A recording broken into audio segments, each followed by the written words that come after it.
Hello दोस्तों, आज का जो ये वीडियो है इसमें जो क्वेश्चन पेपर हमने लिया है ये है टेक्नीशियन 3 का और ये दानापुर डिवीज़न का है और जो एग्ज़ाम हुआ था 21/8/2024 को ये एग्ज़ाम हुआ था। तो हम देखेंगे इसके क्वेश्चन और आंसर्स, इसलिए वीडियो को बहुत ध्यान से देखिएगा। देखिए जो पहला क्वेश्चन है, POH of box and wagon is done at the interval of dash month, यानी कि बॉक्स एंड वैगन का जो पीओच होता है वो कितने माह के अंतराल पे होता है।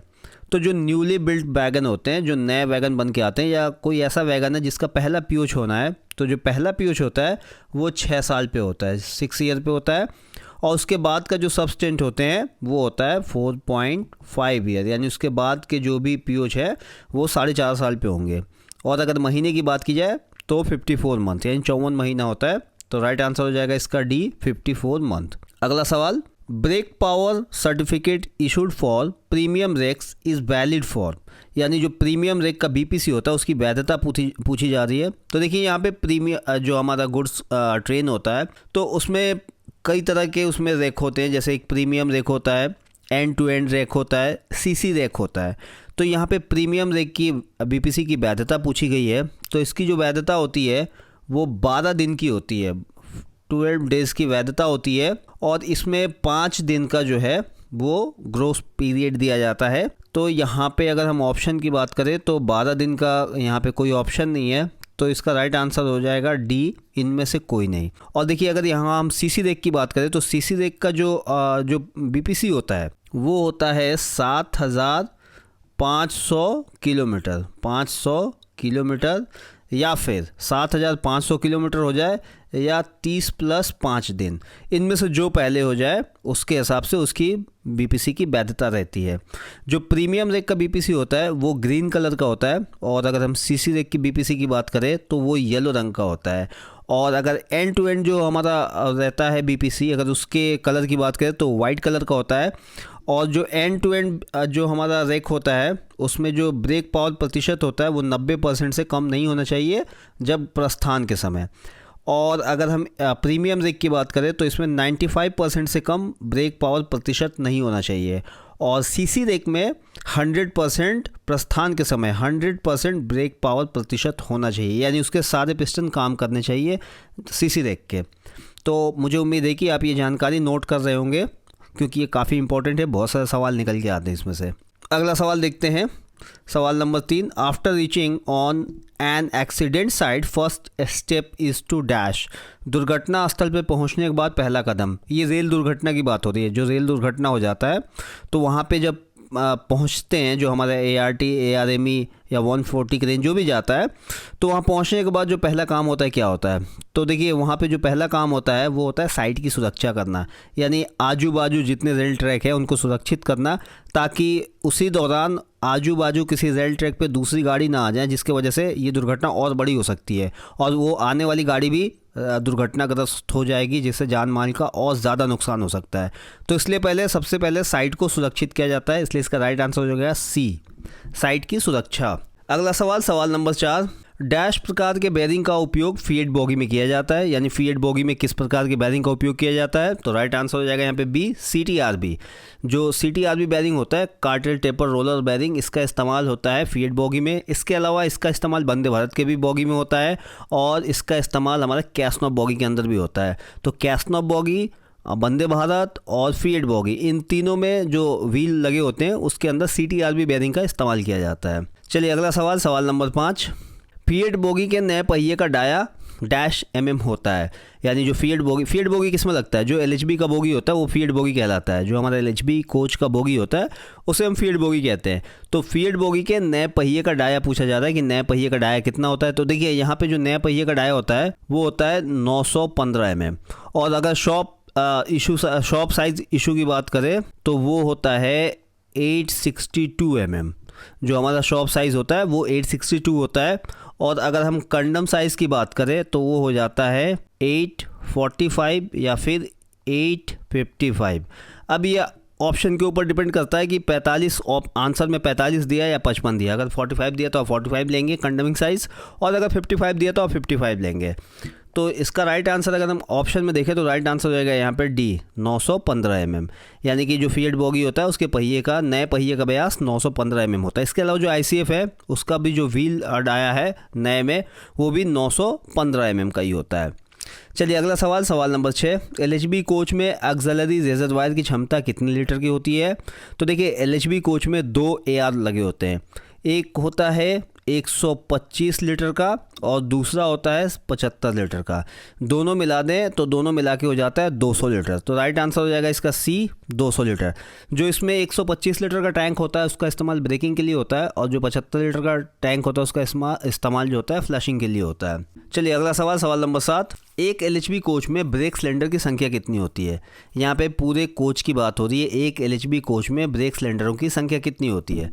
तो देखिए यहाँ पे अगर मैं आपको दिखाऊं, मान लीजिए कि ये हमारा कोच हो गया, कोच के अंदर हमारे 4 एक्सल हो गए, यानी 2 बॉगी, 1 एक्सल, 2 एक्सल और 2 एक्सल, ये बॉगी 1 और बॉगी 2 हो गया है। तो यहाँ पे 1 एक्सल के ऊपर 2 ब्रेक सिलेंडर होते हैं, तो यहाँ पे एक बॉगी में 4 ब्रेक सिलेंडर हो गए। और अगर एक कोच की बात की जाए तो एक कोच में टोटल 8 हो जाएंगे। एक बॉगी में 4 ब्रेक सिलेंडर और एक पूरे कोच में 8 ब्रेक सिलेंडर। एक एक्सल पे 2 ब्रेक सिलेंडर होता है। तो यहाँ सवाल है कि LHB कोच में ब्रेक सिलेंडर की संख्या कितनी होती है? राइट आंसर होगा यहाँ पे A 8। ठीक है, एक LHB कोच में ब्रेक सिलेंडरों की संख्या 8 होती है। और अगर एक बॉगी, एक ट्रॉली की बात की जाए कि एक ट्रॉली में ब्रेक सिलेंडर की संख्या कितनी होती है, तो वो हो जाती है 4। और अगर एक एक्सल पे पूछा जाए तो एक एक्सल पे ब्रेक सिलेंडर की संख्या हो जाती है 2। तो इस चीज़ का ध्यान रखिएगा। चलिए अगला सवाल देख लेते हैं। सवाल नंबर हमारा 8 आ गया, मेडिकल वैन की गति डैश किलोमीटर प्रति घंटा निर्धारित की गई है। जो हमारी मेडिकल वैन ARME होती है उसकी जो मेडिकल वैन की गति है वो कितने किलोमीटर होती है? तो इसका राइट आंसर हो जाएगा यहाँ पे B 110 किलोमीटर। ठीक है, राइट आंसर हो जाएगा B 110 किलोमीटर। अगला सवाल, सवाल नंबर 9, व्हील गेज कितना mm होता है? जो हमारा व्हील गेज होता है उसके बारे में पूछा जा रहा है। तो इसका राइट आंसर हो जाएगा यहाँ पे B 1600 + 2 - 1। व्हील गेज क्या होता है? देखिए यहाँ पे अगर हम एक एक्सल दिखाते हैं, ये हमारा एक एक्सल है और इसके ऊपर हमारे ये 2 व्हील हो गए। ठीक है, 2 व्हील डिस्क हो गए। तो इन 2 व्हील डिस्क के बीच की दूरी ये होता है यहाँ पे जो ये बीच की दूरी है ये होता है व्हील गेज और ये होता है 1600 + 2 - 1। और इसको 3 जगह पे इसको मेज़रमेंट किया जाता है और फिर इसको देखा जाता है। चलिए अगला सवाल देखते हैं। सवाल नंबर 10, डैश टायर दोष गेज के साथ जांच की जाती है। इस क्वेश्चन का मतलब यही हुआ कि टायर डिफेक्ट गेज से क्या चेक किया जाता है। 4 ऑप्शन है, wheel defect, buckle defect, CBC defect या फिर डोर डिफेक्ट। तो जाहिर सी बात है राइट आंसर होगा A व्हील डिफेक्ट। यानी कि व्हील डिफेक्ट गेज से हम टायर डिफेक्ट गेज से हम व्हील डिफेक्ट को जांचते हैं। चलिए अगला सवाल, सवाल नंबर 11, ब्रेक पाइप का दबाव डैश किलोग्राम प्रति वर्ग सेंटीमीटर होता है। यानी BP प्रेशर पूछा जा रहा है कि BP का प्रेशर कितना होता है। तो राइट आंसर हो जाएगा A 5 किलोग्राम पर सेंटीमीटर स्क्वायर BP का प्रेशर होता है। और अगर हम BP के पाइप के कलर कोड की बात करें तो ये ग्रीन होता है। BP का जो पाइप होता है वो ग्रीन कलर का होता है और इसमें जो प्रेशर होता है वो 5 किलोग्राम पर सेंटीमीटर स्क्वायर का होता है। अगला सवाल, सवाल नंबर 12, कैस्नप बोगी में डैश बेयरिंग का उपयोग किया जाता है। किस तरह के बेयरिंग का उपयोग किया जाता है? सिलेंड्रिकल, स्पेरिकल या CTRB या इनमें से कोई नहीं। तो राइट आंसर हो जाएगा यहाँ पे C CTRB। ऊपर भी मैंने आपको बताया जो CTRB बेयरिंग होता है कैस्नप बोगी में इस्तेमाल होता है, फील्ड बोगी में इस्तेमाल होता है। इसके अलावा वंदे भारत के अंदर भी CTRB बेयरिंग का ही इस्तेमाल किया जाता है। तो ये बेयरिंग तीनों गाड़ियों में इस्तेमाल होता है। चलिए अगला सवाल, सवाल नंबर 13, LHB कोच का पीओच LHB कोच का पीओच कितने माह के अंतराल पे होता है? देखिए बहुत इंपॉर्टेंट क्वेश्चन है और यहाँ से बहुत सारे सवाल निकल के आते हैं। LHB कोच का पीओच, अब अगर आप देखेंगे तो LHB कोच में पीओच नाम से आपको कोई चीज़ दिखेगा नहीं। कोई भी शेड्यूल में आप देखेंगे तो पीओच नहीं दिखेगा। वहाँ पे SS1, SS2 और SS3 इस तरह से आपको दिखेगा। तो जो हमारा SS1 होता है, जो हम SS1 करते हैं, यही हमारा हो जाता है पीओच। नहीं सॉरी, ये हो जाता है हमारा आयोच। जो हमारा SS1 होता है ये आयोच हो जाता है और जो हमारा SS2 होता है ये हो जाता है पीओच। ठीक है, और जो हमारा SS3 होता है ये इसको हम कह सकते हैं PH2। तो SS1 जो होता है यानी जो हमारा आयोच होता है वो 18 मंथ में होता है और जो हमारा PH होता है यानी SS2 होता है ये 36 मंथ में होता है और जो हमारा SS3 होता है तो ये हमारा 72 मंथ में होता है। मैंने इसके ऊपर पूरी डिटेल में वीडियो बनाई है। जो हमारा ये शेड्यूल है, वंदे भारत, LHB और हमारा वैगन और ICF, इस पूरे इन चारों के ऊपर मैंने इनका कौन कौन सा शेड्यूल कितने कितने समय में कितने कितने किलोमीटर पे होता है, मैंने पूरा डिटेल में वीडियो बनाया, जाकर देख लेना। बहुत इंपॉर्टेंट वीडियो, बहुत सारा सवाल इसमें से निकल के आते हैं। तो यहाँ पे LHB कोच का पीओज पूछा जा रहा है, तो इसका राइट आंसर हो जाएगा 36 मंथ, और अगर ऑप्शन में देखें तो ये C 36 मंथ इसका राइट आंसर हो जाएगा। चलिए अगला सवाल, सवाल number 14, brake accelerator is connected to. Brake accelerator किसके साथ जुड़ा होता है? FP pipe, BP pipe, BC pipe, या फिर इन दोनों में से सबके साथ जुड़ा रहता है? तो यहाँ पे जो राइट आंसर होगा B, BP pipe. Right answer हो जाएगा हमारा B, BP pipe. BP pipe के साथ ब्रेक एक्सीलेटर जुड़ा होता है। ये जो ब्रेक एक्सीलेटर होता है ये ICF में नहीं होता है, ये वैगन में नहीं होता है, ये होता है सिर्फ LHB में। LHB के अंदर ब्रेक एक्सीलेटर होता है और ये हर कोच में एक होता है, इसकी संख्या एक होती है, और इसका काम है इमरजेंसी ब्रेकिंग के दौरान तत्काल रूप से ब्रेक लगाना। ये BP के प्रेशर को बहुत जल्दी ड्रॉप कर देता है, और ये एक साथ सारे कोच में एक्टिवेट हो जाते हैं, तो पूरे हर कोच में एक साथ ब्रेक लगता है, जिसकी वजह से LHB की ब्रेकिंग डिस्टेंस भी कम है। तो ये ब्रेक एक्सीलेटर LHB के अंदर होता है, एक कोच में एक होता है, ध्यान रखना। ब्रेक एक्सीलेटर की संख्या एक होती है, और ये BP पाइपलाइन से जुड़ा होता है। BP के प्रेशर को ये जल्दी से जल्दी गिरा देता है, पूरी तरह से खाली कर देता है, जिससे ब्रेक जल्दी अप्लाई हो जाता है। इसके ऊपर मैंने डिटेल में वीडियो बनाया, तो अगर आपको इसका पूरा डिटेल जानना है तो मेरे वीडियो में जाकर देख सकते हैं, जहाँ मैंने दिखाया कि ब्रेक एक्सीलेटर कहाँ है और कहाँ लगा होता है और वो कैसे काम करता है, सारी चीज़ें मैंने उस वीडियो में बताई है। सवाल नंबर 15, CR टैंक की क्षमता क्या है? CR टैंक की क्षमता क्या है? CR टैंक की क्षमता जो होती है वो होती है 6 लीटर। CR टैंक 6 लीटर का होता है, और ये कहाँ लगा होता है? ये DB के साथ लगा होता है, कॉमन पाइप ब्रैकेट पे। कॉमन पाइप ब्रैकेट पे लगा होता है, DB के साथ लगा होता है CR, और इसके बाद जो राइट आंसर हो जाएगा यहाँ पे B हो जाएगा 6 लीटर। अगला सवाल, सवाल नंबर 16, नवीनतम RDSO निर्देशों के अनुसार पहिए का अंतिम दुकान मुद्दा आकार क्या है का पालन किया जाना चाहिए? देखिए इसको इंग्लिश में पढ़ लेते हैं। What is the last shop issue size of wheel should be followed as per latest RDSO instructions. जो हमारा व्हील साइज़ है, शॉप इशू साइज़ है, शॉप इशू साइज़ व्हील का, वो RDSO के इंस्ट्रक्शंस के अनुसार लेटेस्ट कितना कौन सा है? जो नीचे 4 ऑप्शन दिए गए हैं इसमें से कौन सा है? तो देखिए जो हमारा शॉप इशू साइज़ है, ये तो हर यहाँ पे कोई कोच यहाँ बताया नहीं गया कि ICF के लिए पूछा गया है, वंदे भारत के लिए पूछा गया है, या फिर यहाँ पे ये किसी गुड्स गाड़ी के लिए, गुड्स यहाँ पे वैगन के लिए पूछा गया है, तो ऐसा तो बताया नहीं गया है। बस यहाँ पे ये पूछा गया है कि जो व्हील होता है, लास्ट शॉप साइज़ जो व्हील है, वो RDSO को नए इंस्ट्रक्शंस के हिसाब से वो साइज़ कौन सा है। तो सबसे पहले तो हमें ये जानना है कि जो हमारा ICF है, LHB है, वंदे भारत है, या फिर जो हमारे वैगन है, उनका जो शॉप इशू साइज़ है वो क्या है, न्यू क्या है, कंडम क्या है। अगर ये चीज़ें आप जानते हैं तो इसका आंसर आप दे पाएंगे। तो सबसे पहले हम देख लेते हैं कि वो चीज़ें क्या है। तो यहाँ पे अगर हम ICF की बात करें, जो हमारा ICF है, ICF के अंदर जो व्हील का नया साइज़ होता है 915 mm होता है, ठीक है। शॉप इशू साइज़ जो होता है 837 होता है, और ये कंडम हो जाता है 825 mm पे, ठीक है। ये सारा डाटा mm में है ICF का। अगर हम यहीं पे अब LHB को देखें, तो हमारे LHB में जो नया व्हील का साइज़ होता है ये होता है 915 mm, और शॉप इशू साइज़ अगर हम देखें तो 862 होता है, और यहाँ पे कंडम की अगर बात करें तो 845 और 855 होता है, और ये ऑप्शन के हिसाब से रहता है। जहाँ अगर 45 लिखा तो 45 चुनिए, जहाँ 55 का ऑप्शन दिया वहाँ आपको 55 चुनना है। और अगर हम यहाँ पे वंदे भारत की बात करें, VB वंदे भारत की बात करें, तो इसका नया जो व्हील का साइज़ होता है 952 mm होता है, और यहाँ पे शॉप इशू साइज़ की बात करें तो 896 mm का होता है, और कंडम हो जाता है ये 877 पे। अब यहाँ पे अगर हम वैगन की बात करें, जो हमारे फ्रेश स्टॉक होते हैं, तो यहाँ पे जनरली 1000 mm का नया साइज़ होता है, और 919 mm पे ये हमारा शॉप इशू साइज़ होता है, और ये कंडम हो जाता है 906 mm। तो यहाँ पे 4 तरह के हमने कोच और वैगन की बात करी, ICF की बात करी, LHB की बात करी, वंदे भारत की बात करी है, और वैगन की बात करी है। अब इनमें जो हमारा शॉप इशू साइज़ है, ICF का 837 है, LHB का ICF का 837 है, LHB का 862 है, वंदे भारत का 896 है, और हमारे जो वैगन होते हैं उनका 919 है। तो अब यहाँ पे ये देखना है कि हमारे ऑप्शन में क्या क्या दिया है। तो हमारे ऑप्शन में दिया है यहाँ पे 862, 857, 845 और 915। अब यहाँ पे 862 अगर हम देखें तो 862 LHB का शॉप साइज़ है। ये देखिए 862 LHB का शॉप साइज़ है, यानी कि राइट आंसर अब हो जाएगा हमारा ए 862। यहाँ पे LHB के लिए पूछा जा रहा है, इसलिए राइट आंसर हो जाएगा ए 862। तो इस चीज़ का ध्यान रखिएगा, अगर ये व्हील का आपको साइज़ पता रहेगा तो ऐसे सवालों के जवाब आप आराम से दे सकते हैं। आप ये नहीं कह सकते कि इसमें ये नहीं पूछा गया है कि ये ICF का है या फिर ये वंदे भारत का है या फिर ये LHB का है। यहाँ पर आपको डाटा दे दिया गया है, अगर आपको चारों के बारे में पता है तो उसका आंसर आप दे सकते हैं।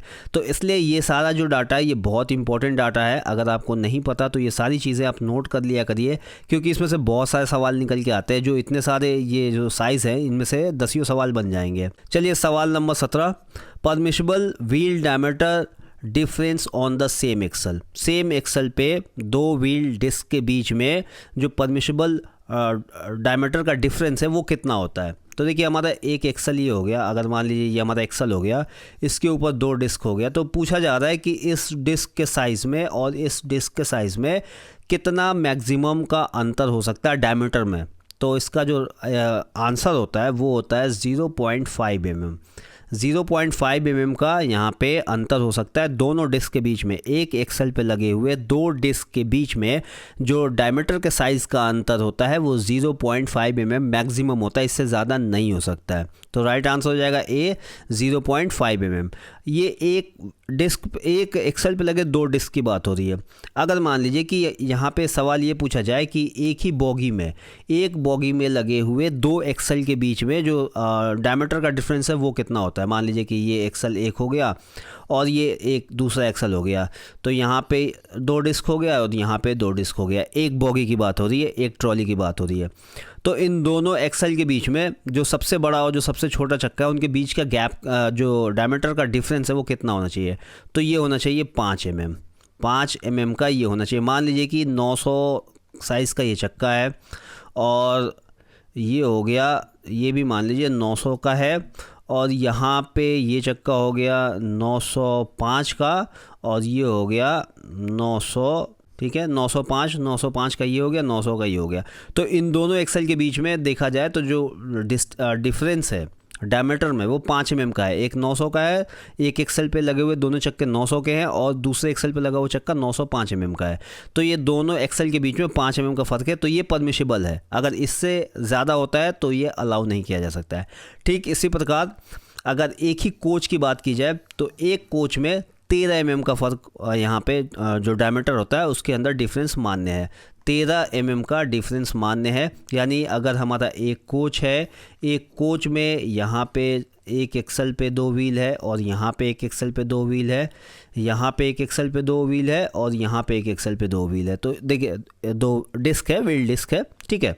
तो इसमें जो सबसे छोटा चक्का है, मान लीजिए ये जो चक्का है ये सबसे छोटा है 855 mm का है, ये सबसे छोटा चक्का 855 mm का, और ये जो चक्का ये सबसे बड़ा चक्का है। तो इन दोनों के जो डायमीटर है इसके बीच में 13 mm से ज़्यादा का फ़र्क नहीं होना चाहिए। अगर ये 855 है तो ये मान लीजिए 967 कर दे, 967 कर दें, तो 55 और 10 65 और 2 67, यानी कि इनके बीच में 12 mm का फ़र्क आ रहा है। ये चलेगा, ये लास्ट 13 mm तक चलेगा, इससे ज़्यादा नहीं चलेगा। तो यहाँ पे इसका राइट आंसर तो हमने देख लिया 0.5 होगा। अब एक बार एक लाइन में और चीज़ समझ लीजिए, एक एक्सल पे लगे हुए दो डिस्क के डायमीटर में 0.5 mm से ज़्यादा का फ़र्क नहीं होना चाहिए। एक बोगी में दोनों एक्सल पे लगे हुए डिस्क के बीच में डायमीटर का डिफरेंस 5 mm से ज़्यादा नहीं होना चाहिए, और एक कोच में जितने भी व्हील लगे हुए हैं उनमें आपस में 13 mm से ज़्यादा का डायमीटर डिफरेंस नहीं होना चाहिए। इस चीज़ का ध्यान रखिएगा, क्योंकि ये बहुत सवाल निकल के इसमें आता है। एक एक्सल का भी जैसे यहाँ पे आ गया, आपको एक बॉगी का पूछा जा सकता है या फिर एक पूरे कोच का भी पूछा जा सकता है, तो इसलिए ये चीज़ें याद करना ज़रूरी है। सवाल number 18, how many brake disc are available on 1 LHB coach. यहाँ पे एक LHB कोच में कितने ब्रेक डिस्क है वो पूछा जा रहा है। तो सबसे पहले हम समझ लेते हैं, ये हमारा कोच है, ये हमारा कोच हो गया, और यहाँ पे पूरे कोच की बात हो रही है। तो एक बोगी हमारा ये हो गया और इसमें एक बोगी इधर हो गया, दो बोगी हो गए। अब जो व्हील डिस्क होता है, तो ये तो व्हील डिस्क हमारा यहाँ हो गया, ठीक है, ये हमारा जिसको हम चक्का कहते हैं ये हो गया, हमारे चक्के हो गए। अब यहाँ पे पूछा जा रहा है या ब्रेक डिस्क कितने होते हैं, तो एक एक्सल पे 2 ब्रेक डिस्क होते हैं। यहाँ पे एक एक्सल पे 2 ब्रेक डिस्क होते हैं। तो कुल मिला के कितने हो गए, 2 4 6 8, यानी कि एक कोच में 8 ब्रेक डिस्क होते हैं। और अगर एक बॉगी की पूछा जाए तो एक बॉगी में 4 ब्रेक डिस्क होते हैं। और अगर एक एक्सल पे पूछा जाए तो एक एक्सल पे 2 ब्रेक डिस्क होते हैं। एक एक्सल पे 2 ब्रेक डिस्क होते हैं, एक बॉगी में 4 होते हैं और पूरे एक कोच में 8 होता है। तो राइट आंसर यहाँ पे हो जाएगा इसका C 8 नंबर्स। ठीक है, चलिए अगला सवाल देखते हैं। अगला सवाल number 19, shelled wheels are withdraw from service when the shelling length reach, यानी मैक्सिमम कितना शेलिंग अलाउ हो सकता है व्हील पे। तो देखिए सबसे पहले तो आपको ये पता होना चाहिए कि व्हील शेलिंग होता क्या है। देखिए ब्रेक बाइंडिंग के दौरान जो बहुत ज़्यादा हीट वहाँ पे जनरेट होता है, तो उसकी वजह से चक्के पे गड्ढे पड़ जाते हैं, क्रैक्स आ जाते हैं। तो जो ये गड्ढे होते हैं इन्हीं का यहाँ पे पूछा जा रहा है कि इनका लेंथ कितना होता है, मैक्सिमम लेंथ कितना होगा जिसको आप अलाउ कर सकते हैं।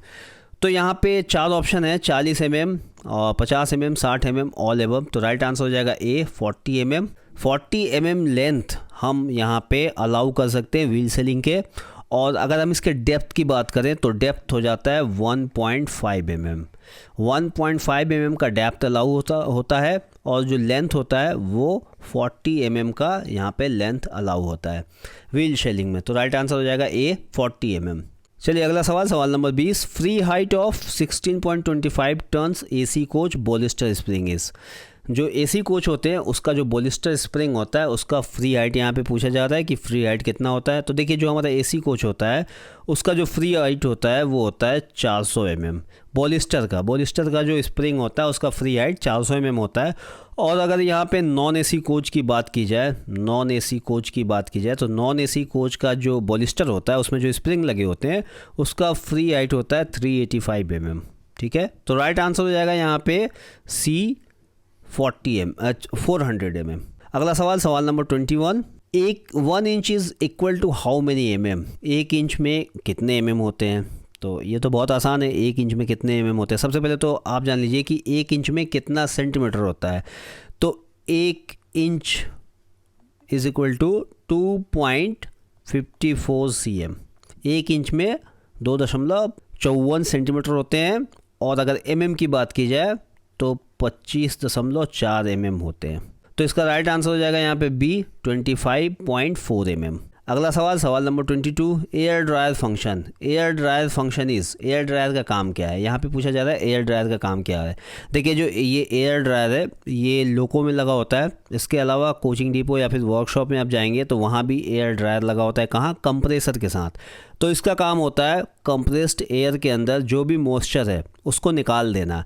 ये क्या करता है, जब इंजन में जो कंप्रेसर लगा, कोई भी कंप्रेसर है, चाहे वो इंजन में लगा हो, चाहे वो कहीं किसी डिपो में लगा हो, वर्कशॉप में लगा हो, जब वो हवा को कंप्रेस करके आगे देता है, जिसका इस्तेमाल हम RTR और SCTR में करते हैं, तो RTR, SCTR और कंप्रेसर के बीच में एक यहाँ पे एयर ड्रायर लगाया गया होता है। ये क्या करता है, हवा जब इसके अंदर जाती है तो ये हवा को इतना ठंडा कर देता है कि हवा में मौजूद जो नमी है वो पानी बन के बाहर निकल जाते हैं।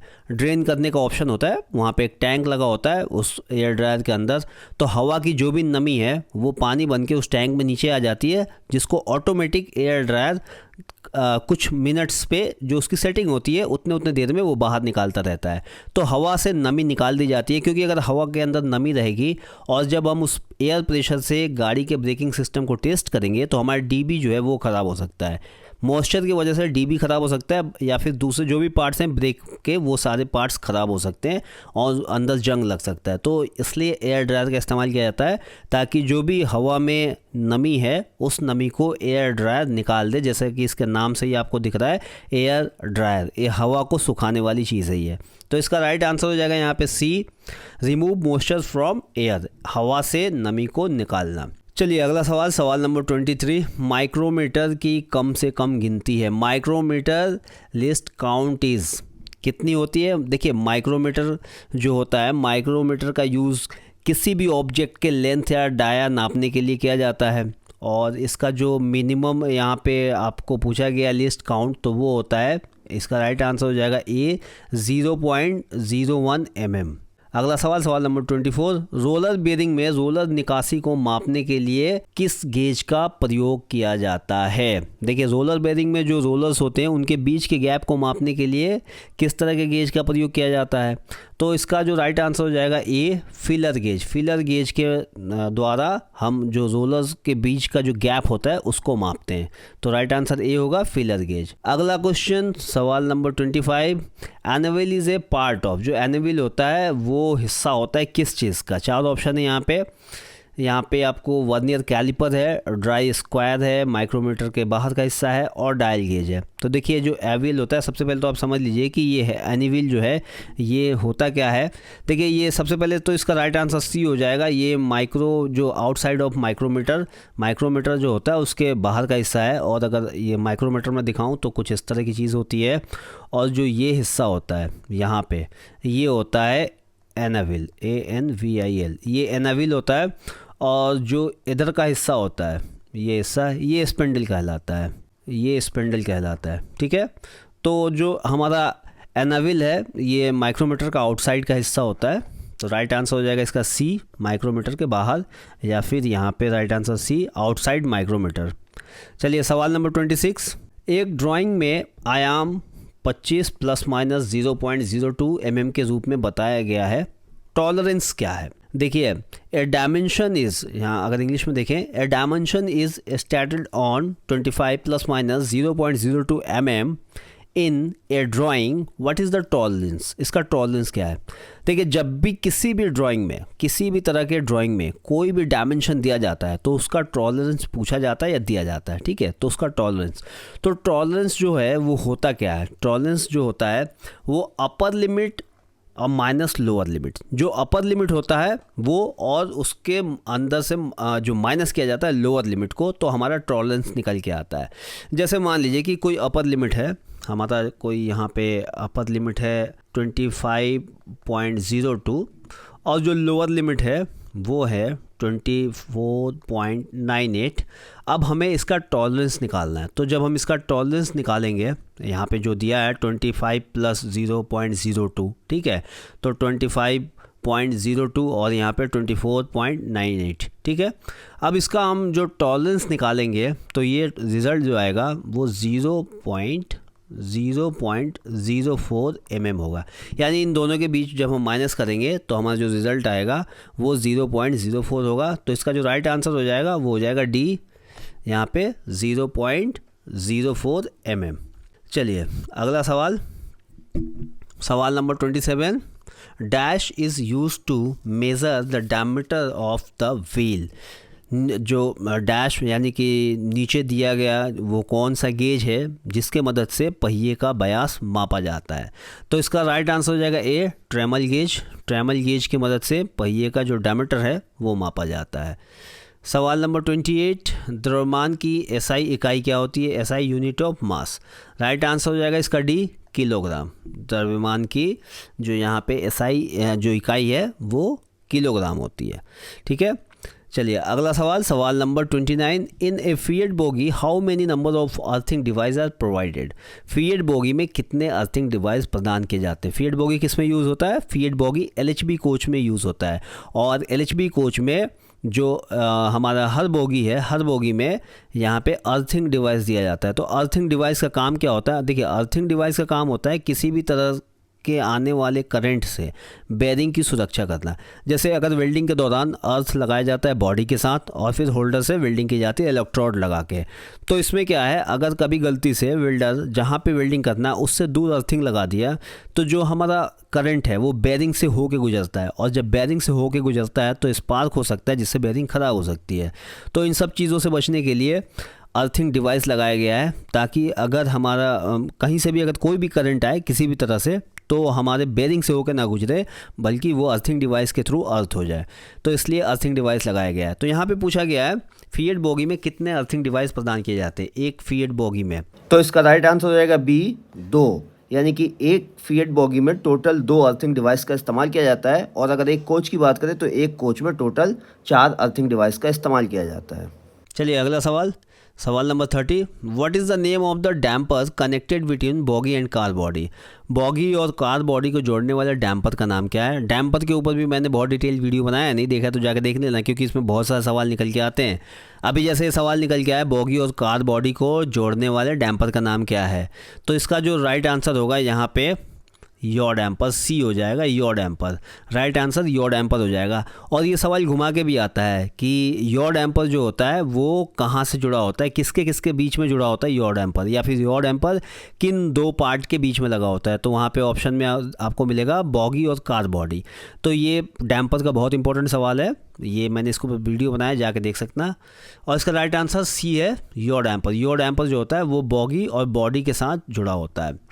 अगला सवाल, सवाल नंबर यहाँ पे 31। देखो मैथमेटिक्स का सवाल है। मैथमेटिक्स का जो सवाल है आप उसको रट नहीं सकते हो, तो मैथमेटिक्स के सवाल को यहाँ पे उसका आंसर बताना और उसको हल करना मुझे नहीं लगता कि इसमें समय देना चाहिए, क्योंकि देखो एक LHB कोच के अंदर कितने ब्रेक सिलेंडर है, इसको रट लो, याद कर लो, समझ लो, तो ये हमेशा ऐसे ही बना रहेगा। यानी एक अगर LHB कोच के अंदर 8 ब्रेक सिलेंडर लगे रहते हैं तो आगे भी 8 ही लगे रहेंगे, वो कम ज़्यादा नहीं हो सकते हैं, उनके डाटा में कोई बदलाव नहीं हो सकता। लेकिन अगर एक मैथ का सवाल है तो उसमें बदलाव हो सकता है।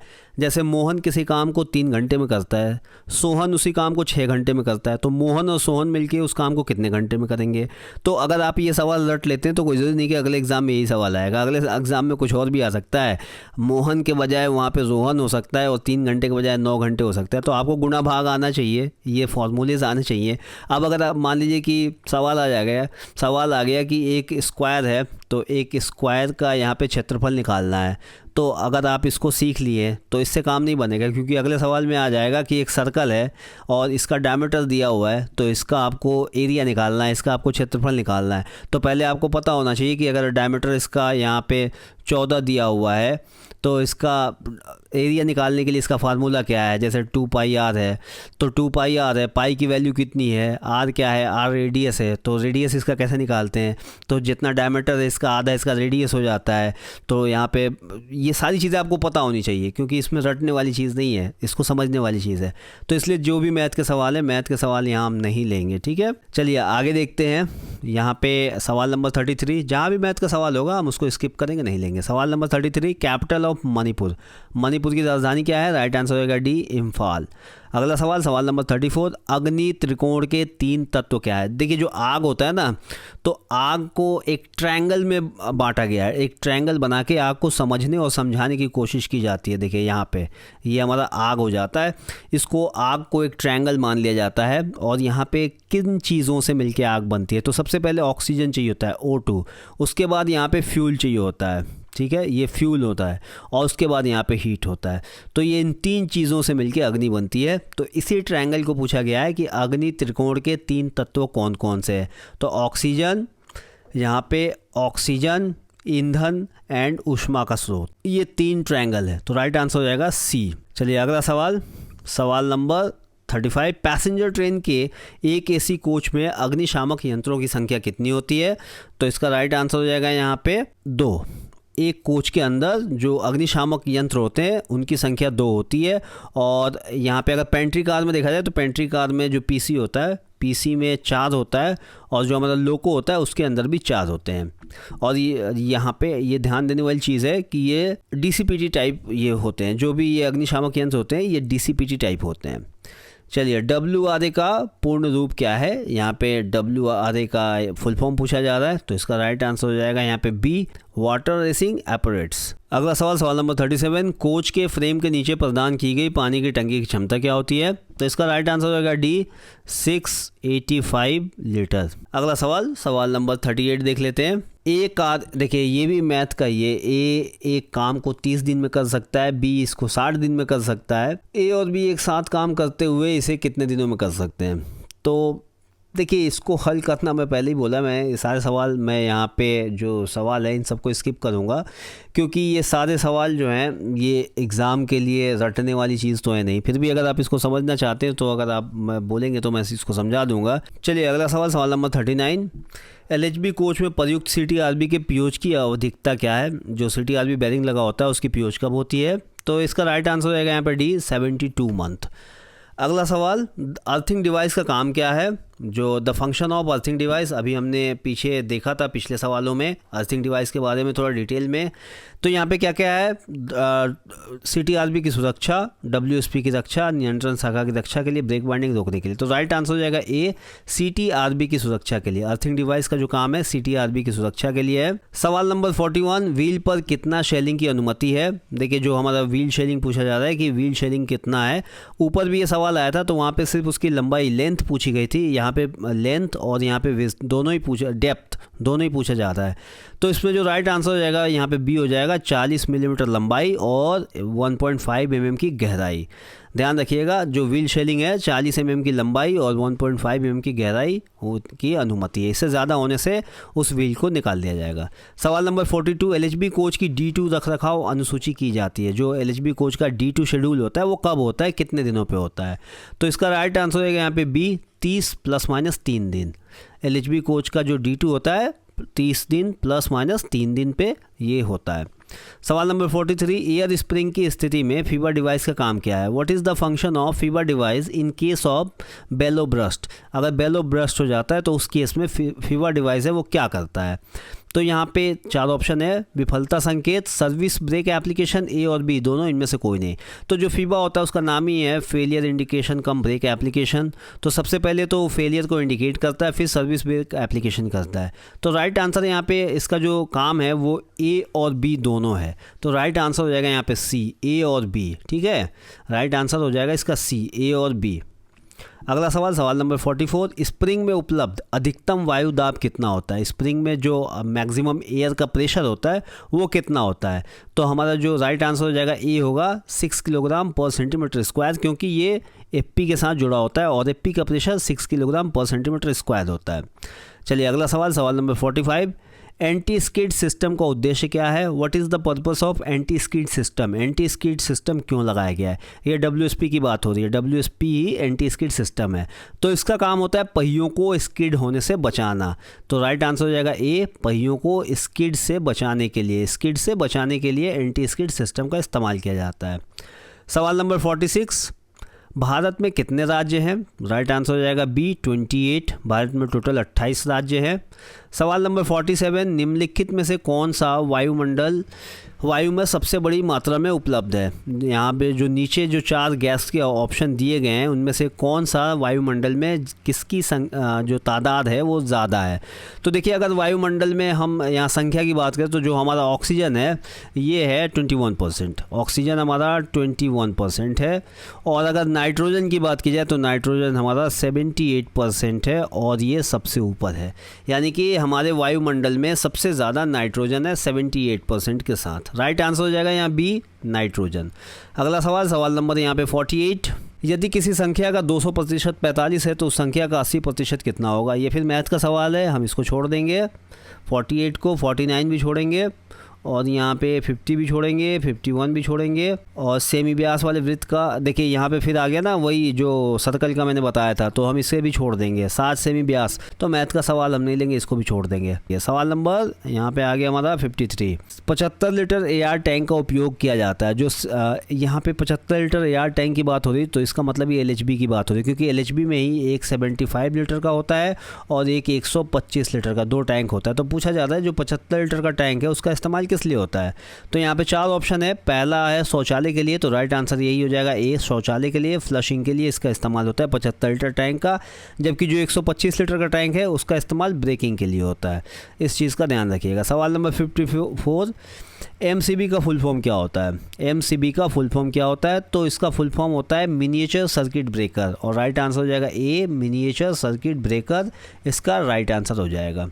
सवाल नंबर 55, नॉन रिटर्न वाल्व पानी की आपूर्ति की अनुमति देता है। Non return valve permits water supply in. जो नॉन रिटर्न वाल्व है वो पानी की आपूर्ति की अनुमति देता है। कहाँ, एक तरफ से, दोनों तरफ से, 3 तरफ से, 4 तरफ से। तो इसका राइट आंसर हो जाएगा ए, एक तरफ से। ये वन वे होता है, यानी किसी भी चीज़ को, पानी को अगर हम पानी के लिए लगा रहे हैं एनआरबी तो पानी को एक तरफ से दूसरी तरफ जाने तो देगा लेकिन दूसरी तरफ से वापस आने नहीं देगा।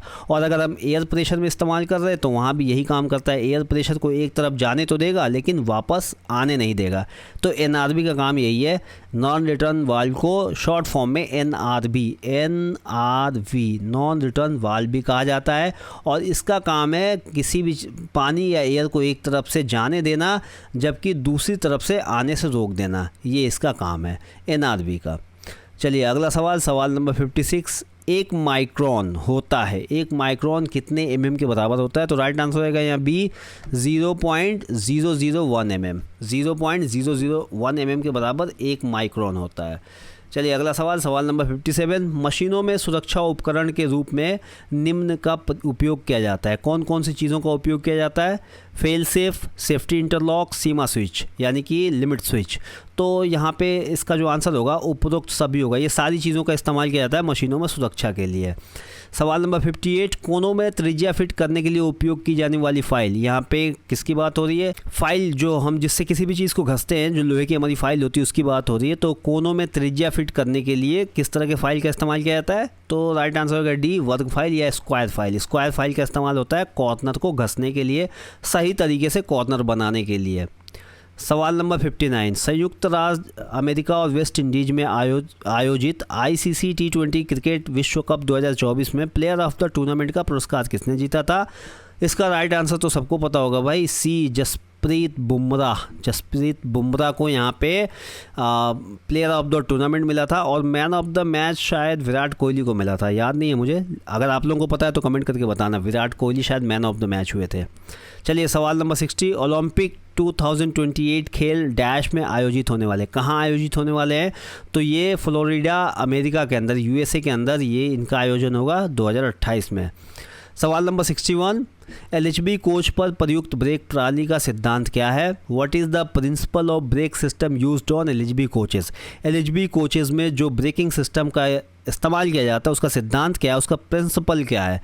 तो यहाँ पे जो राइट आंसर हो जाएगा वो हो जाएगा C, disc brake air brake system के साथ ट्विन पाइप, यानी कि twin pipe with disc brake air brake system. Twin pipe भी होता है, डिस्क ब्रेक भी होता है और ये एयर ब्रेक सिस्टम भी है। तो राइट आंसर हो जाएगा यहाँ पे सी।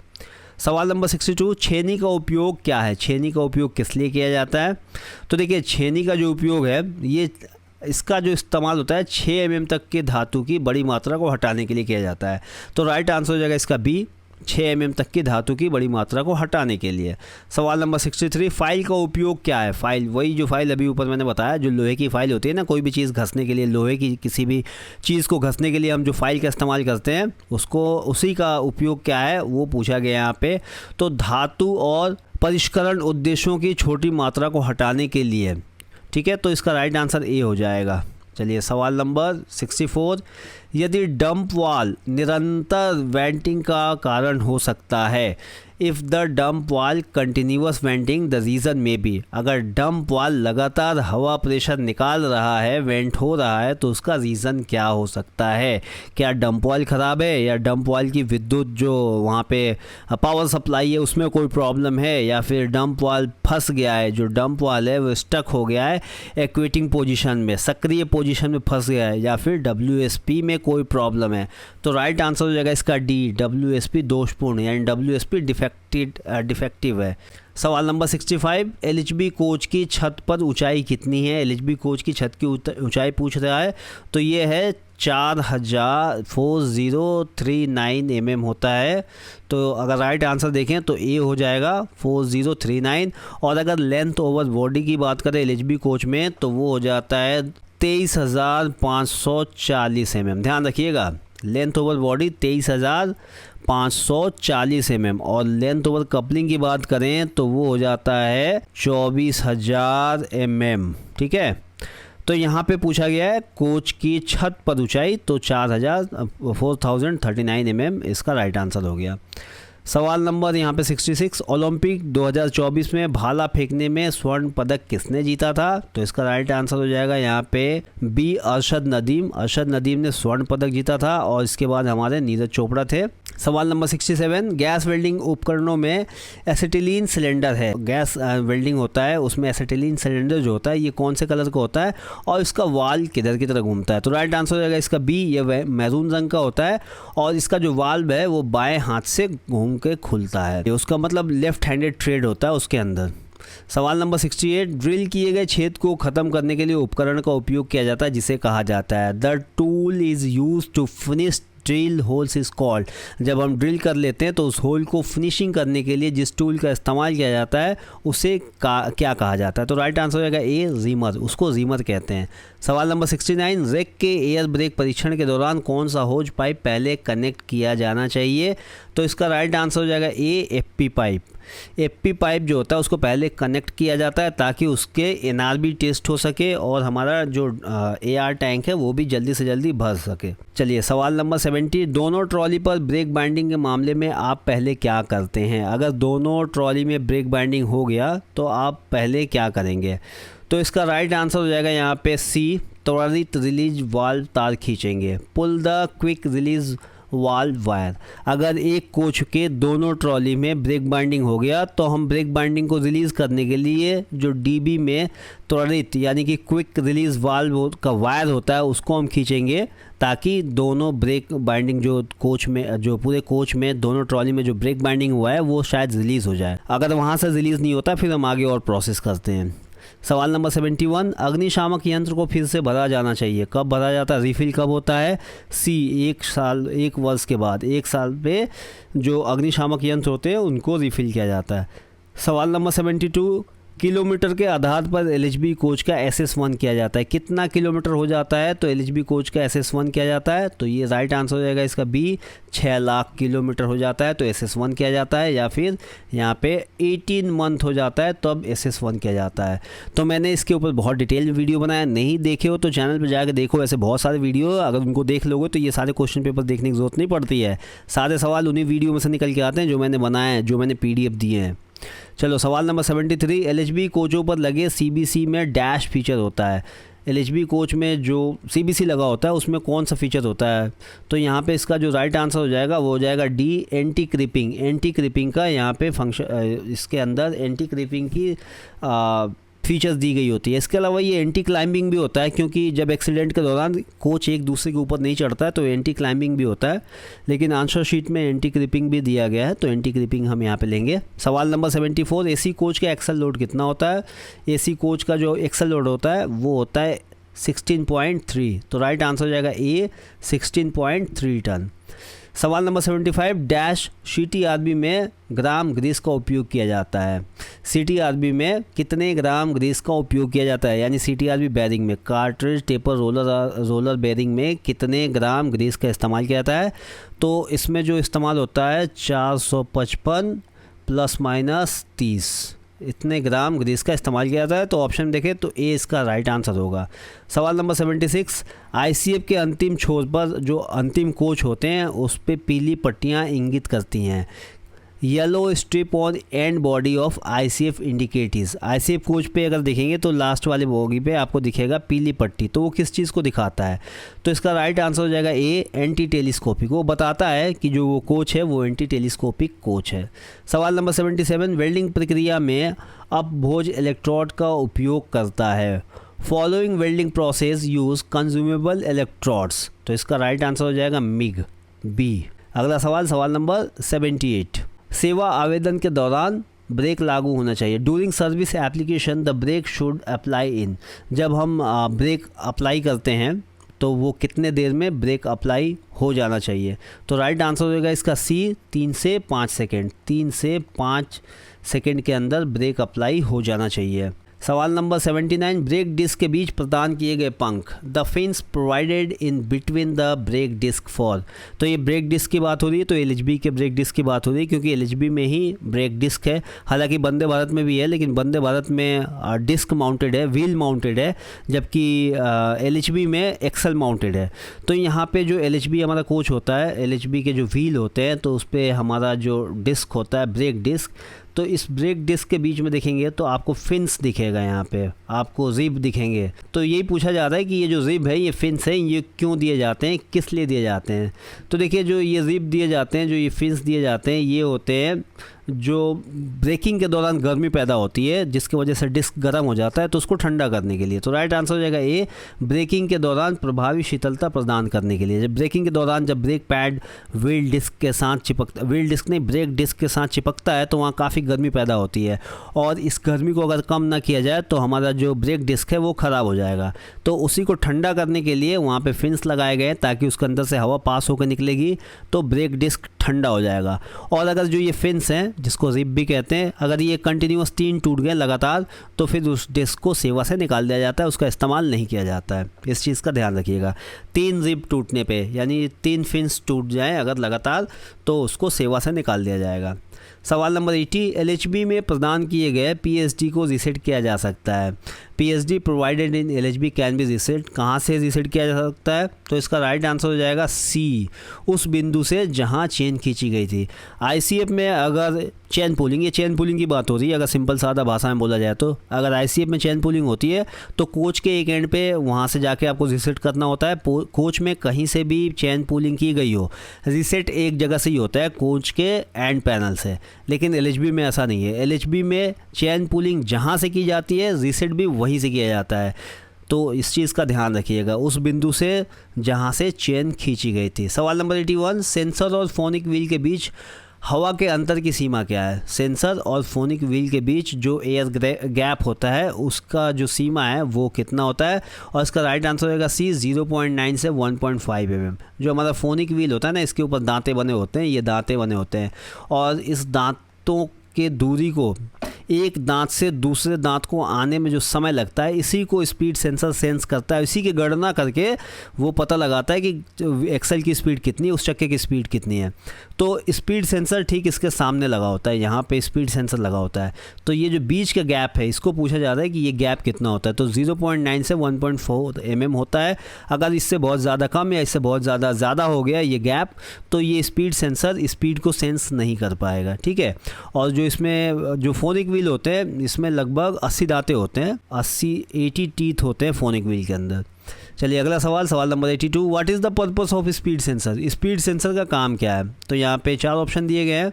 प्रत्येक धुरी के परिक्रमण की गणना करने के लिए, यानी to compute the revolution of each axle. तो इसका राइट आंसर हो जाएगा ए, प्रत्येक धुरी के परिक्रमण की गणना करने के लिए, यानी हर एक्सल की जो परिक्रमण होती है, जो उसकी स्पीड होती है, स्पीड को सेंस करने के लिए स्पीड सेंसर लगाए गए होते हैं। चलिए अगला सवाल, सवाल नंबर 83, डंप वाल का उद्देश्य क्या है? What is the purpose of dump वाल? तो जो डंप वाल है, सभी धुरी की लगभग समान गति बनाए रखना और पहियों को स्किड होने से बचाना।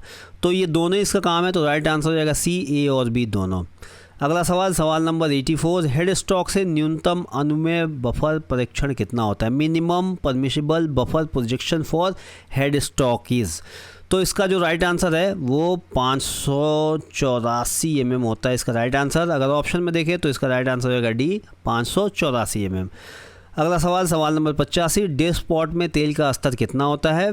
तो इसका राइट आंसर हो जाएगा 40 mm। 40 mm होता है, और इसको फिलर गेज होता है, फिलर गेज के द्वारा इसको नापा जाता है। अगला सवाल, सवाल नंबर 86, एलएचबी कोच में कितने प्रकार के शॉक एब्जॉर्बर का उपयोग किया जाता है? देखिए यहाँ पे कितने संख्या नहीं पूछी जा रही है कि कितनी संख्या में शॉक एब्जॉर्बर का इस्तेमाल किया जाता है, यहाँ पे पूछा जा रहा है कितने टाइप का, कितने प्रकार के शॉक एब्जॉर्बर का इस्तेमाल किया जाता है।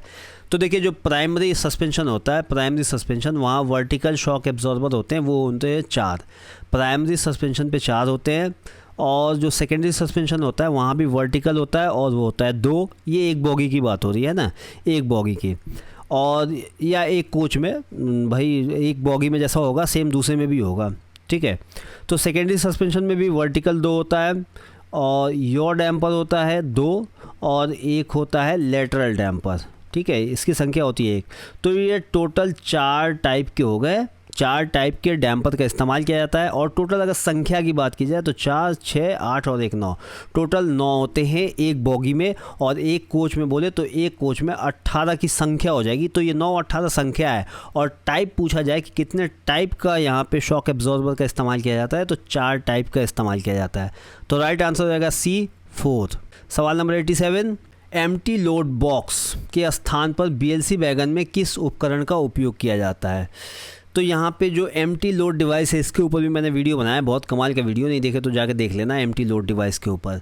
तो एम्प्टी लोड डिवाइस के जगह में जो हमारा BLC वैगन होते हैं उसमें LSD का इस्तेमाल किया गया है। LSD डिवाइस का, लोड सेंसिंग डिवाइस का इस्तेमाल किया गया है। तो इसका राइट आंसर हो जाएगा यहाँ पे B, LSD का। और यहाँ पे एक बोगी में अगर बात की जाए तो एक बोगी में एक LSD डिवाइस लगा होता है। और एक वैगन में बात की जाए तो एक वैगन में टोटल 2 LSD डिवाइस लगे होते हैं। एक बोगी में एक LSD डिवाइस लगा रहता है और एक वैगन में 2 LSD डिवाइस रहते हैं। और इनके जो एम्प्टी होता है, एम्प्टी पोजीशन में इसमें 2.2 kg पर सेंटीमीटर स्क्वायर का प्रेशर होता है।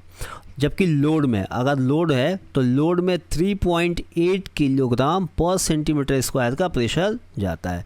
तो इस चीज़ का ध्यान रखना, जो BLC वैगन होते हैं उसमें LSD लगा हुआ है एम्प्टी लोड डिवाइस के जगह पे। और जो ये LSD है, इनकी जो संख्या है एक वैगन में 2 हैं। और अगर एक बॉगी में बात की जाए तो एक बॉगी में 1 लगा होता है। एम्प्टी के अंदर जो इसका प्रेशर होता है, अगर वैगन एम्प्टी है तो LSD का जो प्रेशर होता है 2.2 किलोग्राम पर सेंटीमीटर स्क्वायर जाता है। और अगर वैगन लोड है तो 3.8 किलोग्राम पर सेंटीमीटर स्क्वायर होता है। तो ये काफ़ी यहाँ पे इम्पॉर्टेंट चीज़ है, ध्यान रखना है इस चीज़ को। चलो अगला सवाल, सवाल नंबर 88, BLC वैगन की रेक वाहन क्षमता कितनी है? Rake carrying capacity of the BLC wagon. एक BLC वैगन की जो यहाँ पे वैगन की रेक क्षमता पूछी जा रही है कितनी है? तो देखो, सबसे पहले तो ये जान लो, जो हमारा BLC वैगन होता है ना, एक BLC वैगन में 5 कार होते हैं। एक यूनिट में BLC वैगन के, ये BLC वैगन के एक यूनिट में 5 कार होते हैं, ठीक है। और एक BLC वैगन रेक में 9 यूनिट प्लस एक ब्रेक वैन होता है। अगर हम BLC वैगन के एक रैक की बात करें तो उसमें 9 यूनिट हो जाते हैं, इसके अलावा एक हो जाता है ब्रेक वैन, ठीक है। तो अब एक यूनिट में 5 कार होते हैं, तो 9 से इसका मल्टीप्लाई कर लो, 9 यूनिट, 9 पचे 45 प्लस 1 46, 46, ठीक है। तो यहाँ पे राइट आंसर क्या है? 46 वैगन। लेकिन यहाँ पे सिर्फ वैगन की बात पूछी जा रही है, ब्रेक वैन को हम हटा देंगे तो राइट आंसर हो जाएगा यहाँ पे ऑप्शन में B, 45 वैगन। यहाँ पे वैगन को पूछा जा रहा है। तो 9 यूनिट का एक रैक होता है, उसमें एक ब्रेक वैन होता है। तो ब्रेक वैन को हम यहाँ नहीं गिनती करेंगे, सिर्फ यहाँ पे हम वैगन की बात कर रहे हैं। तो यहाँ पे 45 राइट आंसर हो जाएगा। चलो अगला सवाल, सवाल नंबर 89, वेल्डिंग में प्री हीटिंग आवश्यक है। वेल्डिंग में किस तरह के वेल्डिंग में प्री हीटिंग आवश्यक है? तो इसका राइट आंसर होगा C, कच्चा लोहा या फिर कास्ट आयरन। कास्ट आयरन के वेल्डिंग में प्री हीटिंग की आवश्यकता पड़ती है। सवाल नंबर 90, CNC मशीन का पूर्ण रूप क्या है? CNC मशीन का यहाँ पे आपको फुल फॉर्म पूछा जा रहा है। तो इसका जो फुल फॉर्म होता है कंप्यूटर न्यूमेरिक कंट्रोल होता है। तो राइट आंसर हो जाएगा यहाँ पे C, कंप्यूटर न्यूमेरिक कंट्रोल। सवाल नंबर 91, औसत वेतन पर छुट्टी का अधिकतम नगदीकरण, maximum encashment of leave on average pay. तो इसका राइट आंसर हो जाएगा 300 दिन। जब हम रिटायर होते हैं तो 300 दिन का हमको अधिकतम नकदीकरण 300 दिन मिलता है। जो हम रिटायरमेंट के टाइम में हम जो छुट्टी जमा करके रखते हैं LAP, तो उस पर हमें मिलता है उसका नकदीकरण, तो 300 दिन होता है। सवाल नंबर 92, LAP को रेलवे सेवक को निम्नलिखित की दर से जमा किया जाता है। और इसका राइट आंसर हो जाएगा A, प्रति माह 2-1/2 दिन। अगला सवाल, सवाल नंबर 93, जब कोई छुट्टी अन्य किसी नियम के तहत स्वीकार नहीं की गई तो दी गई छुट्टी को कैसे स्वीकार किया जाता है? यानी कोई ऐसी लीव है, कोई ऐसी छुट्टी है जो किसी भी छुट्टी के अंतर्गत नहीं आती है, तो उसको किस तरह के लीव में उसको स्वीकार किया जाएगा? तो इसका राइट आंसर हो जाएगा एक्स्ट्रा ऑर्डिनरी लीव, असाधारण अवकाश। असाधारण अवकाश के अंदर में उस छुट्टी को लिया जाएगा। सवाल नंबर 94, कारखानों में अनुमत सामान्य वेतन के साथ एक दिन में काम के अधिकतम दैनिक घंटे क्या है? राइट आंसर हो जाएगा इसका डी, 8 घंटे। सवाल नंबर 95, डैश के मामले में ब्रेक जर्नी की अनुमति नहीं है। किस मामले में ब्रेक जर्नी की अनुमति नहीं है? तो इसका राइट आंसर हो जाएगा स्कूल पास। स्कूल पास में यहाँ पे ब्रेक जर्नी नहीं होती है, ठीक है। सवाल नंबर 96, BCN वैगन में छत की शीट की मोटाई कितनी होती है? तो इसका राइट आंसर हो जाएगा 1.6 mm। तो यहाँ पे अगर ऑप्शन में बोले तो ये राइट आंसर हो जाएगा सी, 1.6। सवाल नंबर 97, इलास्टोमेरिक पैड की न्यूनतम ऊंचाई क्या है? मिनिमम साइज़ पूछा जा रहा है। तो सबसे पहले तो ये जान लो कि नए में इसकी साइज़ क्या होती है। तो जो EM पैड जिसको कहते हैं, EM पैड का जो नया साइज़ होता है वो 46 mm होता है। नया का साइज़ 46 mm होता है और इसका जो कंडमिंग साइज़ है वो होता है 42 mm, यानी 42 mm। तो राइट आंसर देखें तो यहाँ पे हो जाएगा बी, 42 mm, ठीक है। सवाल नंबर 99, वैगन में फ्लैट टायर की सीमा क्या है? फ्लैट टायर जो होता है वो वैगन के अंदर उसका यहाँ पे लिमिट पूछा जा रहा है कि लिमिट क्या है। तो राइट आंसर हो जाएगा डी, 60 mm। और अगर यहाँ पे पैसेंजर ट्रेन की बात की जाए तो पैसेंजर ट्रेन में 50 mm अलाउ रहता है फ्लैट टायर, जबकि गुड्स में 60 mm अलाउ रहता है फ्लैट टायर। सवाल नंबर 100, निरीक्षण गाड़ी प्रशासनिक जिसको आरए कहते हैं, परिवहन कोड क्या है? अरे मैंने पहले ही बता दिया भाई, उसका परिवहन कोड आरए होता है। राइट आंसर हो जाएगा डी, आरए। जो भी निरीक्षण गाड़ी होती है प्रशासनिक, उसका जो परिवहन कोड होता है वो आरए होता है। चलिए सवाल नंबर 101, बी क्षेत्र के केंद्र सरकार की कार्यालयों में आपस में संपर्क निम्नलिखित भाषा में होगा। तो राइट आंसर हो जाएगा ए, हिंदी अथवा इंग्लिश। अब ये राजभाषा के सवाल आ गए, ठीक है। राजभाषा के ऊपर भी मैंने 2 वीडियो बना कर रखे हैं, 100 सवाल हैं, बहुत इंपॉर्टेंट। जितने एग्जाम में राजभाषा के सवाल आते हैं सब उसी में से आते हैं, तो एक बार जाकर उस वीडियो को देख लेना। सवाल नंबर 102, उड़ीसा राज्य किस क्षेत्र में आता है? तो राइट आंसर हो जाएगा यहाँ पे सी क्षेत्र में आता है, सी क्षेत्र में आता है, ठीक है। सवाल नंबर 103, केंद्रीय हिंदी समिति के अध्यक्ष कौन होते हैं? तो वो होते हैं PM, प्राइम मिनिस्टर। तो राइट आंसर हो जाएगा यहाँ पर डी, प्राइम मिनिस्टर।